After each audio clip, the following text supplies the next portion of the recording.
A ver, ese antiinflamatorios en definitiva producen y pueden producir más problemas que el paracetamol.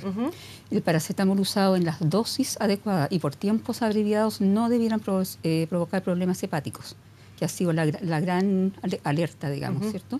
Así que en general dosis de hasta 1 gramo, hasta cada 8 horas, ¿cierto? Y ojalá por 5 días y poco más, ¿ya? No debiera producir problemas hepáticos. Cuando hablamos de ibuprofeno, otro de los principales antiinflamatorios que usamos en nuestro país, consideramos también que el uso es de un remedio que se vende sin receta, que podría ser inocuo. ¿Es realmente así?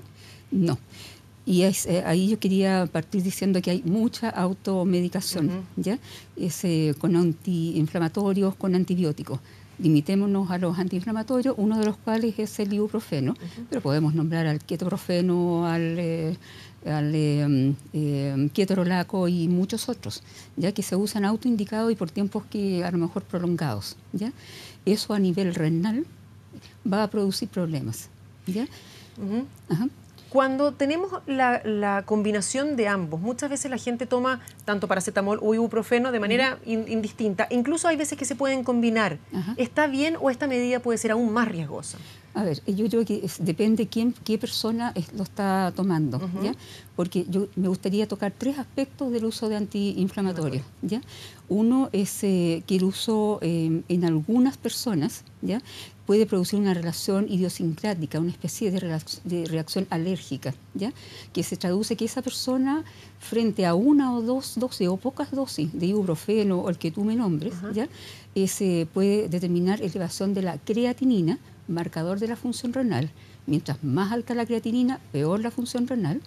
Y ese cuadro muchas veces asociado a cuadro de dolor de región lumbar, a un cuadro muchas veces también sistémico, como de inflamación. Pero en ese sentido, ¿cuáles son los síntomas que podríamos ver? Porque todo esto está ocurriendo en el interior, además del dolor lumbar. Lo que mencionaba, mira, uno podría echar la culpa que levantó una caja, por ejemplo, y entonces no estar alerta respecto de otra sintomatología. Claro. Mira, pueden haber 100 personas que tomen un ibuprofeno u otro de los antiinflamatorios y de ellos la mayoría no va a ser problema si lo usa en forma acotada, ¿de acuerdo? Y en dosis adecuadas.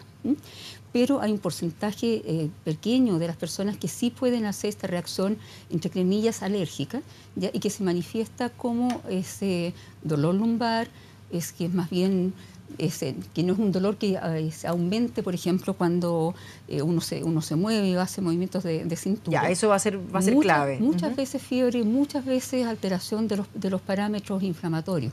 ¿Ya? Un paciente que puede tener un poco de fiebre, que puede tener alteración del hemograma y pruebas hepáticas de algunos otros parámetros, pero sobre todo que la creatinina sube. Ahora, esa persona es un grupo pequeño de personas. Ahora, si seguimos en este abanico de uso de antiinflamatorios, hay muchas personas que tienen algún grado de falla renal, ¿ya? Ya sea porque son diabéticos o porque son hipertensos o porque sencillamente después de los 40 años hemos avanzado en años, ¿ya? Hay que hacerse una agüita de carnet de identidad. De vez en cuando. Y esa pérdida de función renal significa echar mano el organismo de medidas de compensación. Y esas medidas de compensación, con el uso de los antiinflamatorios, se apagan. A ver, esto quiere decir entonces que en el largo plazo, utilizando este tipo de medicamentos, vamos a tener consecuencias de las cuales no vamos a ser conscientes mientras necesariamente los estemos ingiriendo, pero sí después de un tiempo. Voy a dar una respuesta. ¿Ya? Porque la verdad es que el uso mantenido de antiinflamatorios puede llevar a un cuadro crónico, a una enfermedad renal crónica, ¿ya? Con elevación de creatinina, ¿cierto? Y si no se tiene el cuidado de prevención de progresión de la enfermedad renal, bueno, llevar a ese paciente a una enfermedad renal crónica con necesidad de reemplazo. Pero hay situaciones intermedias en que el paciente no está con falla renal tan avanzada, pero echando mano de recursos para mantener la función renal. Y esos recursos yo los inhibo al usar antiinflamatorios. Cuando hablamos de un uso prolongado, le pregunto de nuevo, ¿esto significa que son 2 semanas, 1 mes? ¿A qué? ¿O depende 100% del caso a caso? A ver, yo a una persona, si le indico un antiinflamatorio, le digo, usted va a usar el antiinflamatorio máximo 7 días. Perfecto. Y si el dolor no ha pasado en 7 días, es que hay que remirar qué es lo que está pasando. ¿Y estos daños que provoca son reversibles o una vez que ya está hecho no hay forma de echar para atrás? El primero que mencioné, que es es alérgico, puede ser reversible. ¿Ya? O sea, en un par de semanas o cosas así, uno ve que la creatinina vuelve a bajar a lo normal. ¿Ya? No siempre, pero la mayoría de las veces es lo que ocurre. ¿Ya?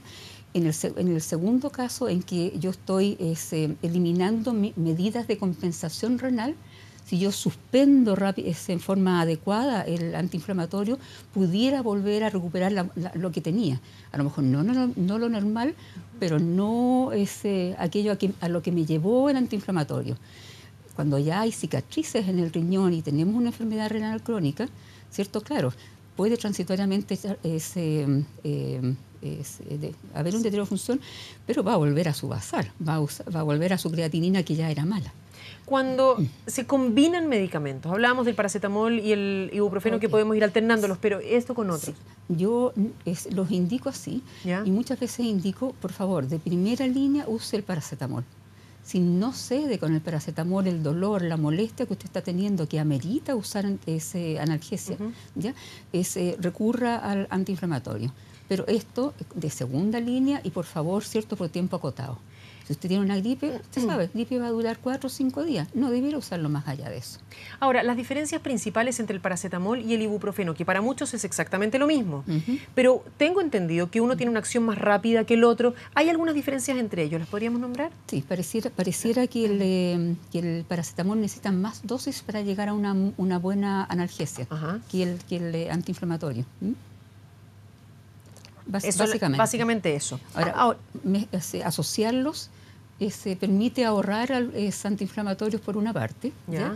Y no usar dosis inapropiadas de paracetamol. Uno dice, bueno, voy a usar 1 gramo cada 4 horas. No, eso es inadecuado. Eso es mucha dosis. Ahora, cuando tenemos medicamentos como este, que son de venta liberada, sin receta, que en general los podemos encontrar en todas partes, de muy fácil acceso, que tienen un precio bastante conveniente en general, ¿no deberían tener una advertencia, no sé, en la caja, algo así como los cigarrillos en su momento, que prevengan a aquellas personas que tienen o condiciones particulares o el gramaje que se debería consumir más o menos dependiendo de la talla de la persona? De nuevo, porque somos tan buenos para automedicarnos. Yo iría a educación para evitar la automedicación como primera línea. Ahora, la mayoría de los medicamentos traen una hoja. Sí, una hoja, pero yo diría que estos medicamentos ya no la traen. O sea, medicamentos más específicos sí, pero en el último tiempo el paracetamol yo diría que no necesariamente la trae. Ya.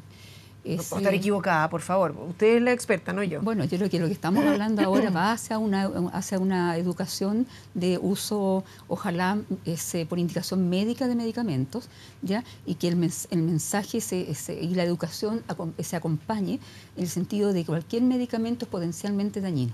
No hay vuelta. Siempre se supera el beneficio al riesgo, ¿ya? Pero todo puede potencialmente tener sus reacciones adversas. Ergo, ¿cierto? Todo lo que uno tome debiera ser meditado. Cuando hablamos de sobre todo los adultos mayores, aquellos que toman una serie de medicamentos y muchas veces tienen algunos dolores, sobre todo en esta época, el frío, los huesos, y entonces vamos tomando paracetamol como que fuera agua. ¿Cuál debería ser la indicación de nuevo cuando decir, pero yo no voy a ir a tratar de tomar 1 hora al médico para que me diga cuánto paracetamol tomar? De acuerdo. Nunca como agua. ¿Ya? Primero. Y ojalá una dosis de 500 hasta cada 8 horas. El riñón en las personas mayores, el hígado en las personas mayores, la metabolización, por lo tanto, de medicamentos en las personas mayores es todo distinto. ¿Ya? Nosotros, al ser de más de 40, estamos perdiendo periódicamente función renal. Entonces una persona de 80 años no tiene probablemente la misma función renal que tú. Y en el otro extremo, para los niños chiquititos, que muchos se resfrían en esta época, y de nuevo, paracetamol, las mamás ponemos intercalando con ibuprofeno generalmente para bajar la fiebre, por ejemplo. ¿Es eso lo adecuado?